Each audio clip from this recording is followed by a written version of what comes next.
How did two kids from Stanford with no interest in building a business take down a giant worth $125 billion and create one of the most valuable companies on the planet? Well, the answer is pretty simple. These two kids got one thing right, and that one thing turned out to be the most important thing in business. These two kids were none other than Larry Page and Sergey Brin, the founders of Google, and the $125 billion giant was Yahoo, which used to rule the internet in the 1990s. Before we talk about Larry Page and Sergey Brin, let's take a look at how Yahoo got started. Yahoo was also started by two Stanford University students, Jerry Yang and David Filo, in 1994. Back then, the internet was brand new and there were no search engines, so finding the link to any web page was extremely difficult.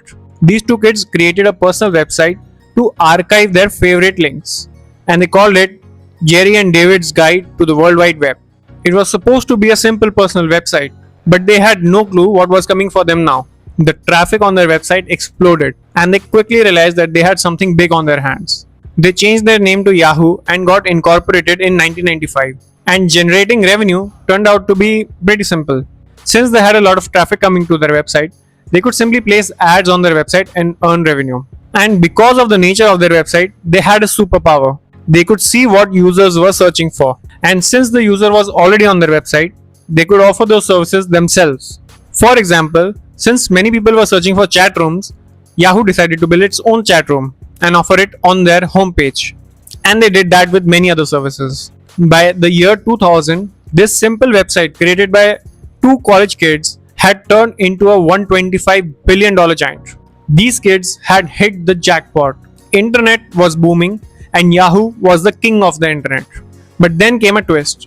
Two college students, again from Stanford, came to them, offering to sell their new search engine algorithm for just $1 million, which was pennies for Yahoo. And Yahoo said no.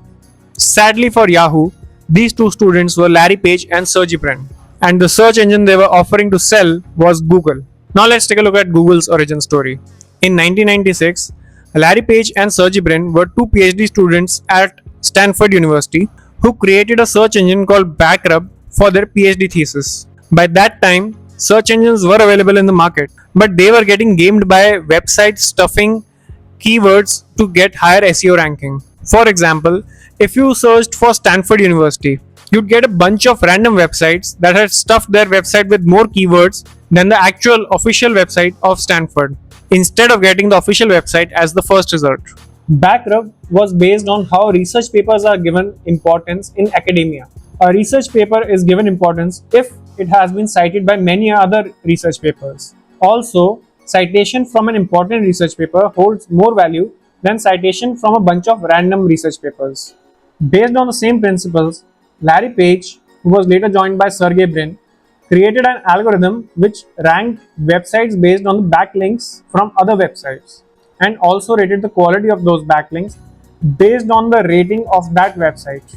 What started as an experiment for their PhD thesis turned out to be much better than any other search engine available on the market, and the rapid growth of users on their website caused Stanford University's infrastructure to experience problems. But these two kids who created this incredible algorithm did not want to dominate the world by creating a multi-trillion-dollar business.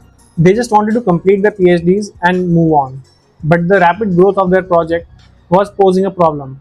So in 1998, they offered their algorithm for $1 million to many companies, including Yahoo. But luckily for them, they all said no. Faced with the rejection of their offer to sell, these kids had two options: either turn their search engine into a sustainable business or kill it and complete their PhD. They decided to put their doctorates on hold and go ahead with building their business. Raising funds from their family and friends and even their faculty, they raised enough money to buy some servers and set up shop in a garage in Menlo Park.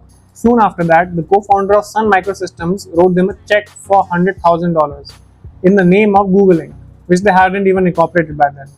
And so began the journey of Google. But Google was still very tiny and Yahoo was massive. How did Google take on Goliaths? Well, there was one core difference between Yahoo and Google. Google cared a lot more about the users than Yahoo.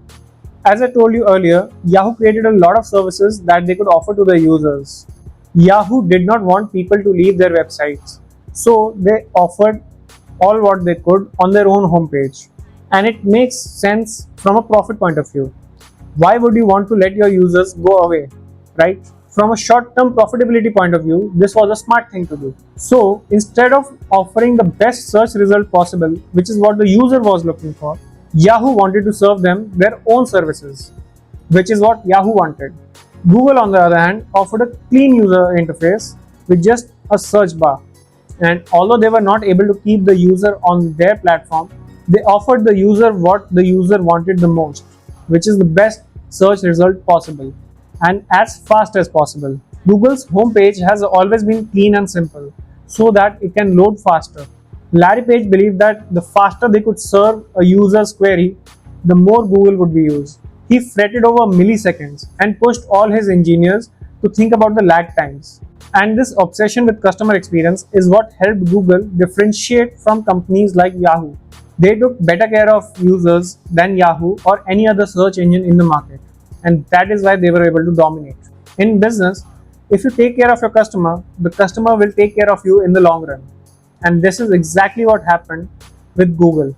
This is why Google dominates today in every other area they operate, in every service they offer, and are worth $4.33 trillion, whereas Yahoo got sold for less than $5 billion to Verizon. If you like this video, then please hit the like button and subscribe for more such content. I'll see you in the next video.